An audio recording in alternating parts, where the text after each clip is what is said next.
السلام علیکم ورحمت الله وبرکاته. سماک ټي وي چینل کې دردار کلی ویم. امید لرم چې تاسو به ټول روغ جوړ خوشاله به یې. د جون په موضوع کې به یې عزتمندو نن یو افسوسناک او دردناک واقعه مخ ته راغلی ده. په مومن ایجنسی کې موټر سایکل او ډاکټر یو خطرناک اکسیډنټ کړی دی چې پکې یو خسته ښکلی ځوان ډیر په بد حال باندې وفات شوی دی.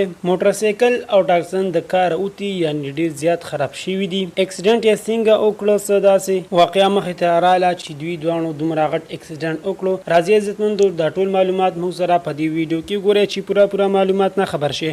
کو تاسو موږ سره په دې ویډیو کې نوی مهرباني وکړئ زموږ ته چینل ما در سره ضرور سبسکرایب کړئ. خو هغه ساګنټ نشان وای چې هر یو معلوماتي ویډیو تاسو په اسانه سره ملاويږي. عزتمندو دا واقعیا مومن پندیاله کې رامخته شوې ده چې یو خسته ښکلی ځوان په موټر سایکل باندې روانو او دی بل سایډ نه په ډاکسن والا روانو. دا موټر سایکل والا ځوان ډیر زیات تیز او سپیډ سره روانو. د بل ګاډي نه اورټیک کو مخامخ ورته ډاکسن مخې ته رالی چې موټر سایکل یې قابو نه کړو او ډاکسن ته ورلاندې کړو. ډاکسن والا هم ډیر زیات زخمی شوی دی او دې ځوان په دغه موقع باندې د زندگی ترلاسه ورکړه او وفات شو. الله تعالی دې مغفرت نصیب کړي او کوروالو ته دې الله تعالی د زړه صبر ورکړي. عزتمندو د پولیس والا د تیز رفتاری او سپیډ وهلو د بار تنبیه نه بعد ځینې خلک گاډي هم بیا دونه تیز چلوي چې څه حد نه لري بیا ورته دغه شان دی واقع مخې ته راځي. نو عزتمندو موږ ته پکار دي چې ګاډي سلو چلو په قلاره چلو تو 3 منټه هیر دی کولیټ شي سفروان کوي.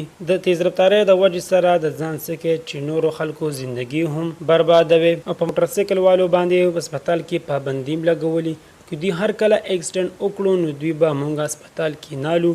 مهرباني وکړئ دا تاسو ور صرف د زورونو لپاره دا خبره کړې ده چې موټر سایکل په قلاره چلوي سپیډ مه وهئ. دوستانو دا وا زموږ د دې وخت نیو معلوماتي ویډیو د نورو نیو معلوماتي ویډیو لپاره زموږ د چینل ما در سره ضرور سبسکرایب کړئ. خو کې ورسره غنټه نشان وهئ چې هر یو نیو معلوماتي ویډیو تاسو په اسانه سره ملاويږي. والسلام.